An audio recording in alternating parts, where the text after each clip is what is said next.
Hi, everyone. Welcome to today's Career Chat. I'm Krista Harmon, one of the Career Readiness Consultants with the Kent Intermediate School District, and I'm so glad to have you here for today's Career Chat. And I welcome Kristy Jones. She's a Manager of Leadership Development Programs. Welcome, Kristy.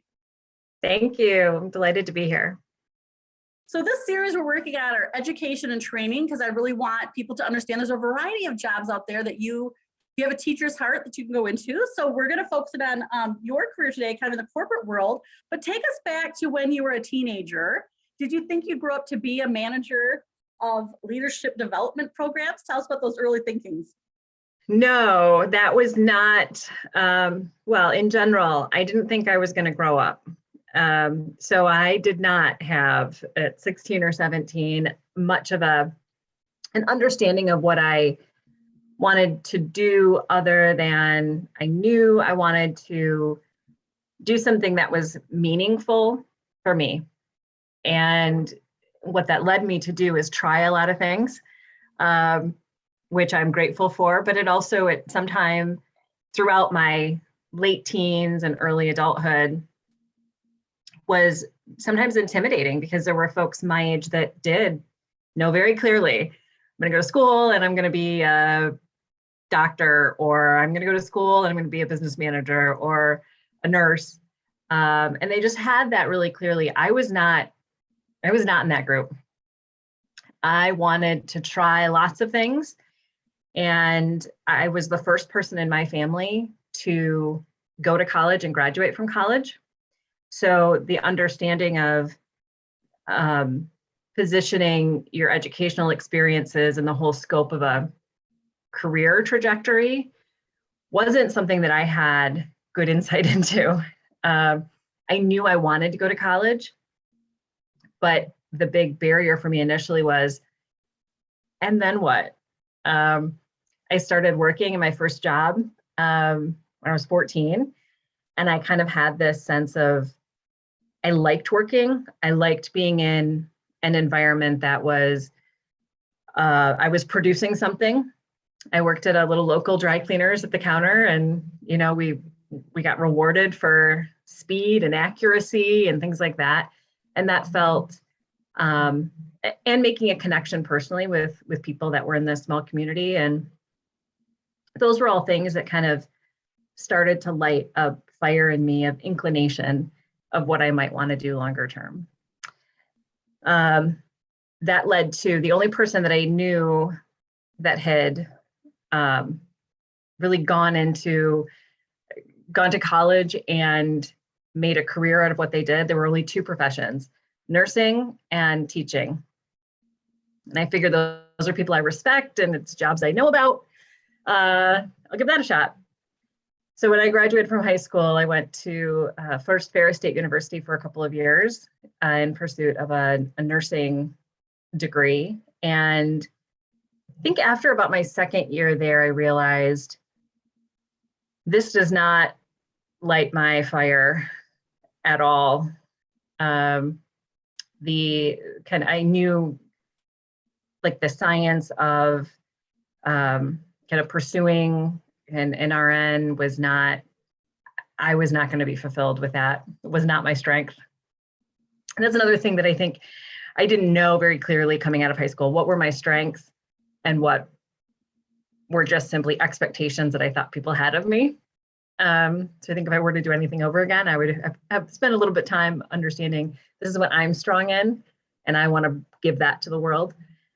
So I left Ferris, and I got a job in corporate training, and it was more of a customer service focused job, but in a small family-owned company that was focused on changing and expanding. So I had the opportunity to launch a customer service and a training element to the technology that this company was implementing. And that was my first corporate training job. And I remember my first assignment, they didn't even call it a corporate trainer at the time. It was more of a customer service trainer. And I took the job, and the first week they said to me, we need you to read these instructions to a group of about 40 people that work at this company. They had just installed a new phone system there. So we need you to read this page of instructions to them. And it was in this big auditorium, and I could hear my heels clicking on the stage going up to this microphone. And I remember thinking to myself, I have made a huge mistake. I had avoided speaking in public to more than 2 or 3 people for the first 20 years of my life. This cannot possibly be this can't possibly be my job. It's not going to happen. But I remember walking off the stage and this group saying, oh gosh, this is really going to be helpful for us. And we have understanding and clarity on what we need to do. Thanks for coming out today. And I thought, well, maybe I can do this after all. And I spent some time with that company for about 3 years. And during that time, they had a tuition reimbursement program that I took advantage of and went back to school to be a teacher, and taught for a couple of years, but always had this sense of wanting to do something more business related.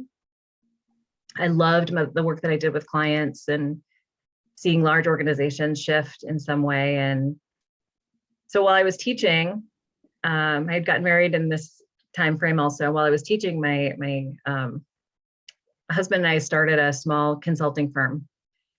And this was around kind of the early 2000s and tech bubble time, which will, definitely age me. But I thought, well, gosh, there's a need here for some organizational change or the people side of implementing new technologies. Maybe I could be helpful in that. So I started doing some training and organizational change work with small companies. By about the first year, my instinct was right. There was a need for that. And I was doing more of that work than was sustainable in teaching. So I left teaching 7th grade, and which I loved the time there, but left that job, came back to Grand Rapids. I was teaching on the east side of the state. Came back to Grand Rapids and really went full force in my own entrepreneurial vein, and owned that organization and grew that company for just over 6 years. And at the end of that 6 years, I had I had my 2 children in very quick succession, and realized an entrepreneur and being a new mom of little kids was probably not going to be sustainable for me or healthy for any of us, and had the great opportunity to sell that business. So I had this kind of 6-year business school education of starting, growing, and selling a company, and never having done that before. And part of that was to stay on with the company that purchased us for a year doing consulting and transition work. And it gave me a great opportunity to say, gosh, if I could do anything right now, what would I do? And an opportunity came up with Meyer to do some, an organization that I grew up loving and knew much about, and came up with the opportunity to write some training material and impact really organizational results. And that led to being part of a new leadership development team and doing more work with coaching and implementing different models for overall success of the business and business analysis work.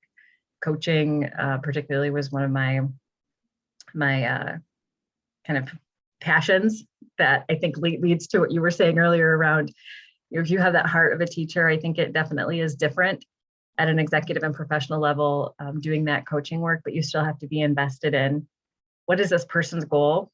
How do I get them from here to there? And how do I journey alongside them with passion and connection and encouragement, and ultimately get results? And so that was really a key driving force. And that's been 10 years. And I've had probably 6 or 7 jobs since then within the same organization, and absolutely love it.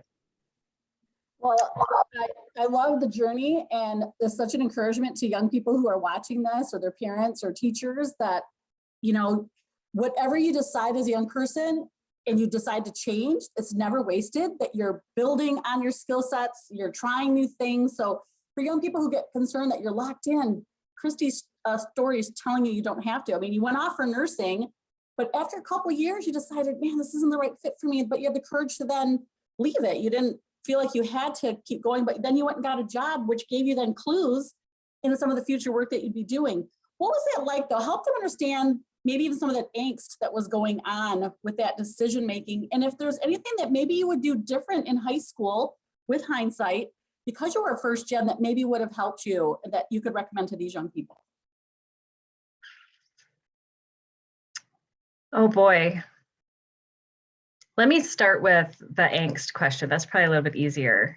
I felt a lot of disappointment in myself at that time. I felt a lot of pressure that I didn't just not go into nursing, but that, you know, I didn't fail, but I had felt that I had failed because I set out to do one thing and I wasn't doing that now. I felt like in the moment, at least, gosh, I've spent all this time and this money and now what, right? In the moment, I felt like it's wasted. I think your question about hindsight and what would I have done differently was knowing what I know now, to be able to give myself a little bit of grace and say, you're right, you tried that. You gave that your best effort, and this is not your next step. What can you take away from this experience and bring it anywhere else you go? And I think that probably would have opened me up earlier to, establishing a little bit more confidence and grace in myself to then ultimately go to school a little bit quicker, go back to school a bit quicker than I did. But that took a while, and I guess what I want to certainly share to people, anybody who's in that situation, is that's okay. Your journey is your journey, and you get to own every single step of it. And sometimes the stumbles have a lot more value than you think in the moment. And I think the level of resilience that I did have in high school, I mean, I could skin my knee and get back up, and I was okay with that. I could take a little bit of a risk because that was just sort of where maybe that's a little bit of my entrepreneurial spirit that came out later too. I'll take a little bit of a risk, and if I stumble, I stumble. I think as I got older, I realized those are big stumbles, like 2 years in college towards a degree I'm not going to get, but having gone through that and with a couple decades hindsight, I see it was still that entrepreneurial spirit, still a level of resilience that I was building. And even when it felt like a big hit or a big risk, I see now it's just part of a much bigger story that now I get to have exponential influence and impact on people's lives and careers and ultimately families, which is what I ultimately wanted, right? Am I doing something that's really genuinely meaningful for not just me, but others? Yeah, and I really want to share that, that young people can learn from your experience, and that's what we're hoping with these career chats, is that it kind of normalizes some of those experiences, and so I really just appreciate you sharing that. I also love that when you were in high school, you were a first generation. What do you think, how did you think you knew inside that you wanted to go to college? Looking back to you, was it somebody that you admired? Was it affirmation from your teachers? What was kind of happening for some encouragement to young people on this Zoom that might be in that situation? I think I've always had a little bit of a gritty streak in me, that if you tell me that I can't do something, that's the thing that's going to go to the top of the list that I'm going to do. And that was even stronger in my adolescence. In this case, it worked for me because that would have never been, and I know now, talking to some of my former high school teachers, none of them would have pegged me to be a future teacher. it was not probably where people would have placed me. I was not an exceptional student, wasn't a bad student, but I was far from an exceptional student. I was much more concerned about the state of fulfillment and meaning. For some of you teachers out there, I was the student that was like, why are we doing this? I don't get it. Like, this is not connect, right? I was a challenging student. And the state of, if this is really, if the dynamic in the classroom was not one that was not enjoyable, but I think peaceful for me, I was not doing well in that class. If I didn't feel seen, heard, accepted. And, I went to high school at a time when that was not necessarily, mental health wasn't talked about. Diversity, equity, and inclusion was not part of the conversation. But I certainly felt that. So it was, those things were probably initially what worked against me for people to be an advocate for me to go to school. I think today it would be different. I'm hoping it would be different. One of the things that we were really very clear on in the high school that I went to was that college was your next step. And I struggle with that a little bit because it probably was not the right pressure for some of the children that I went to school with. And it was probably excluding opportunities for folks that would have been much more satisfied going into a vocational or technical learning. So what I saw was a very, college, no college choice. And the no college that was the easy thing for me. Right. That was the thing that was expected. So what I am grateful for is that, but I also look at that today as there's so much more of a wide depth and breadth of career experiences in and beyond college that I think are opening up to the youth now. Yeah, and just as encouragement to young people, something that Kristy said earlier is that she would have liked to maybe have investigated her strengths a little bit more in high school. Mm-hmm. With our time that we have left, though, I'd love to talk to you a little bit about leadership development. You gave some good insights on that, but you said you've been with Meyer for 10 years and you've had a variety of roles. I guess I'd like if you could enumerate some of those so young people can understand some of that career ladder that you went through at Meyer. Because again, we don't know what we don't know. So, and then we'd like to hear what a typical day is like for you. Yeah.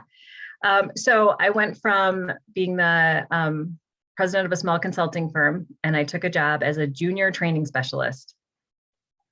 And I guess if I was going to be hung up on titles, that was not going to be a place I would find myself, but I wasn't. I was interested in what's the work and what kind of an impact can I have? And then what is the potential for me here? That was the other thing. Do I have an opportunity to do something else of meaning and growth? In about 90 days, I was a contractor for about 90 days. Then I was promoted into a training specialist role. Then I was asked to join another team as a leadership development specialist, essentially. Then I worked in organizational development and implemented a big competency model project with my leader at the time. Went back into the leadership development space for a bit and started doing more work in learning strategies and program implementation organization-wide. And at one point we had 18 different development programs in our individual functions and at individual levels that were really building these career ladders for folks and very defined outcomes, with this development leading you to this recognition, reward, or new role. And so that's where I'd been for the last couple of years, and then moved much more into the development of some strategic roles, particularly our store directors, within our growing footprint of 260 stores, and really focused on that in particular, and our corporate experience leaders. and emerging leaders as well. So it's interesting. Yeah, Interesting I role. wanted to just point out, like, some of those titles, young people, if you're watching this, these are specialties within themselves, and you can get a degree in organizational development or being training and leadership. Those are majors at colleges. So I want you to hear those and maybe Google those and put those into onet.com even, and start to read about those, because those are you could go directly there. Obviously, Kristy went a different route. What is something that, when you think about your typical day, is a lot of meetings? Are you getting coming and going around different departments? Tell us what a typical day is like. And then I have a few more questions in our last 8 minutes. Gosh, it runs the gamut. So that I have some days when I'm not leading a cohort or small group of people that are going through a development program. Those days are usually spent when I am with a cohort, are usually spent facilitating different learning and coaching conversations. Working with some of our business leaders and thought leaders within the organization to say, how can we structure a talk that they're going to give to this team, working through very specific behaviors that we want to see from them in their next role and how they're going to develop those, writing development plans for people in the cohort. When I'm not in one of those kind of program times, I'm preparing for one. And that is, definitely owning my own learning by staying up to speed in current research of adult learning, organizational research. So what are companies doing that are really moving them forward? What are some best practices? Looking at thought leaders and in the work that they're doing around industrial or organizational psychology, looking at some of that research. And then also just kind of contemporary authors around leadership. My lean is towards how do we create fulfilling career environments for people and lead with humanity first. So things, these names will be familiar to many of your viewers, Brené Brown, certainly Simon Sinek, and understanding kind of your why in life. So those are some of the things that I'll do outside of that, in addition to certainly my fair share of meetings with all sorts of people. So again, young people, if you're hearing her and that's kind of how your brain functions, you like that being a lifelong learner and always moving the needle, that's where your teacher's heart, like she's teaching in these cohorts, these groups of people, but not in a traditional setting. So I love this, Kristy. What would be one of your least favorite parts of your job? The 1,000,002 Excel documents and spreadsheets and reports that I need to produce. It's not nearly that many, but it feels that many. That goes back to finding your strengths, right? One of the things I knew is kind of that if I was ever held hostage and needed to give up state secrets, if they put me in a room and said I had to work on this Excel file for a couple of hours, like I'm spilling all the beans at that point, because that to me is torture. But knowing how that fits into the role, knowing that, there is this administrative element to every job. And I did a lot of work, as I talked about in my journey, where it wasn't all great, and that it was, things that I just simply had to do because it was part of the job and that I felt uncomfortable with. And I think if we we allow ourselves to get uncomfortable doing some things, not miserable, but uncomfortable, we get to learn a lot of things about ourselves and lean into those things even more. It just created for me, I figured out ways to be efficient, to get that done with as fast as possible. Yeah, I'm with you. I'd cough up the secrets right away too. That's Excel spreadsheets, no way. When we hear, if young people are watching this and they're thinking, man, that is something I might really like to do. Does Meyer in your role offer job shadows? Do you guys do informational interviews where you're willing to sit down with a young person and kind of talk through things? Tell us about what opportunities might be available. Yeah, so I think anyone, particularly in our HR function, would be happy to do any kind of a career shadow. myself included. We do have partnerships with Grand Rapids Community, or excuse me, the Grow 1000 program. So we currently have participants in that program. We additionally do have internship programs and a whole host of educational resources that we promote throughout our footprint. But I would say yes, we would For be the college level? College Me? level mostly? College level? Sorry to interrupt you. College level mostly, do you think? college level, but also degree completion, GED, and high school completion as well. Okay, that's great. So young people, you know, Kristy Jones, who you're meeting today, is now part of your network. And so you could always potentially reach out to her and say, hey, I listened to your career chat, make that connection for her. Is that showing that you're doing your homework, right? LinkedIn is a place you can probably track her down. So use those tools. We have about 3 minutes left. I would love for you to give just some quick feedback on soft skills. Teachers are trying to talk about collaboration and critical thinking and even time management in high school. Is there anything that you'd like to point out to young people that, yeah, this is why they're teaching you that? It's really important when you get to the work world. 2 things. Manage yourself, manage your message. No matter what you do, you're going to have to do those 2 things. So manage yourself, make sure that what you're responsible for, your time is yours. And if you don't own it, someone else will steal it. So manage yourself. Make sure that you have a high expectation of your routines during the day and that they're actually moving you ahead. If you can look back over the course of the week and say the routines that I put in my life this week didn't move me ahead, they moved me behind, fix it. Only you own it, and only you can do that. Manage your message.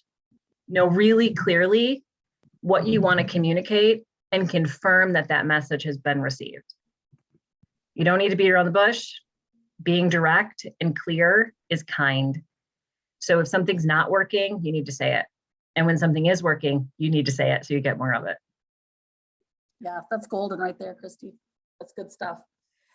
Career chats, you know, you young people who are watching these get such golden information from these adults. I hope that you're writing some of these things down because it's really good stuff.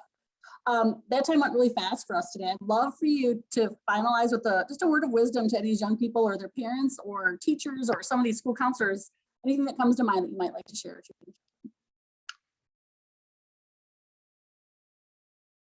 Do what you love and the money will follow. I think that there's a lot to be, there was a lot that was measured, as I was talking about. College was always, that was the expectation, was going to school. And a lot of times they would share earning potential in a role and that would drive people. That loses its appeal really quickly in the light of a job that's not fulfilling. And when you are geared towards something that's fulfilling and work that you love, you get to love all the other things in your life a little bit more. Family, hobbies, your own personal kind of respect for self. I think that would be probably the biggest thing that I would end with. Yeah, I think that's really great, Kristy. And for young people,